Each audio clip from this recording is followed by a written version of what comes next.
It's my feel-good breakfast show. I told you all about how your ticket is still valid for your Feel Good Breakfast show this beautiful Thursday morning. And of course, you've got the front row seat to the celebration that is Candice Phillip.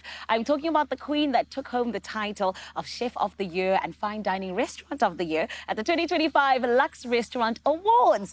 Friends, this is huge. It's so big. Out of all of the people that were entered, out of everyone that came and said, you know what, taste my food, I think it's the best, she came out on top as the best of the best. She's been in the industry for 23 years. And everyone knows her for her innovative ways that blend sophistication with simplicity to give you something absolutely delicious. Everyone, let's give her a feel-good welcome, please. I'm talking about Candice Phillip.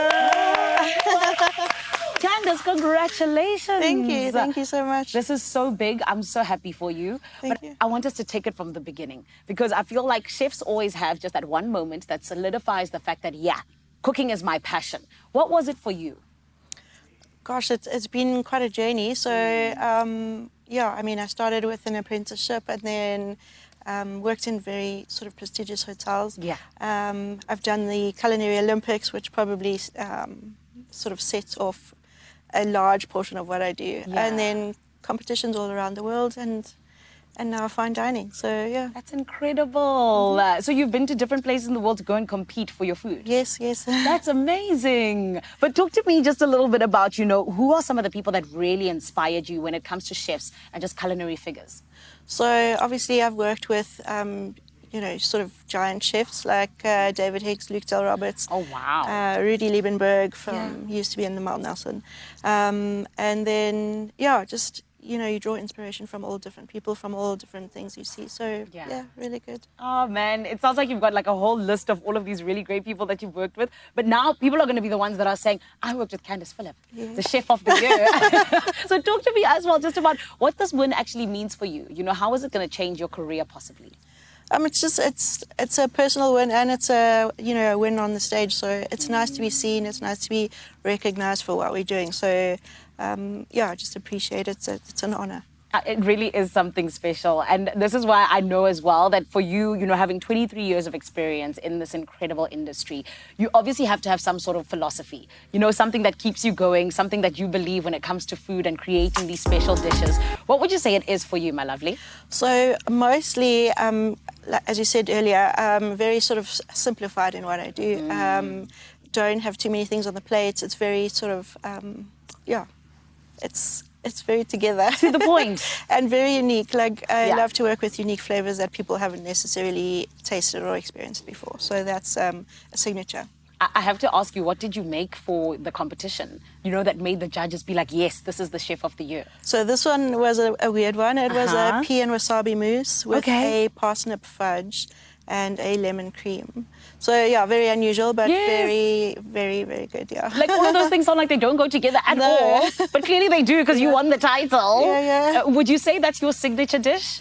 It has been a signature over the years, but obviously when you're creating it, you always come up with something new. So it changes all the time. So at the moment, what is your signature dish? At the moment, probably the pork and licorice dish that I have. Ooh. And then I also have a tonka and apricot dish. Girl, I'm a very big pork fan. So you saying that, I'm like, how does pork and licorice go together? Exactly, right? That's crazy. So yeah, but it's really good. So just playing with flavors and knowing what goes together.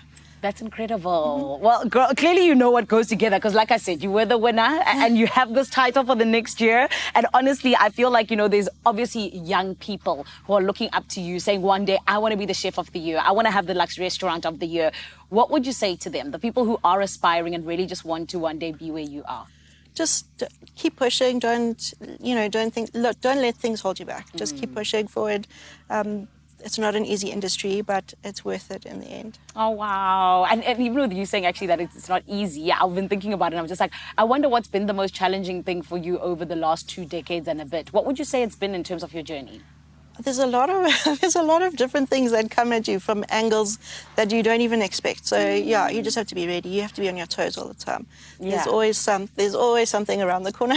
Really? Yeah. As in terms of people that you work with and things like that? So people that you work with, just on a daily basis, like everything. Every day is a different day. So yeah, you just have to be awake. Ready for anything. Yes, exactly. Sure. But on the contrary of that, where, you know, they are the difficult parts, what would you say has been like a stick out moment for you that really just made you feel like, you know what, it really actually is worth it? So obviously getting recognition as I have, and just seeing younger people that I have worked with, you know, grow in different stages and become recognized as well. So Wow. yeah, it's a whole sort of circle. I love that. Yeah. And with someone who's so well-traveled, I know I've spoken to a lot of chefs where they're like, one day I want to have a restaurant in this country and this is where I want to be. Do you have one of those bucket list items where you're like, one day you want to go cook in this country, be there for a couple of months, just like immerse yourself and really either learn or, you know, maybe impart a little bit of South Africa's touch on that specific place?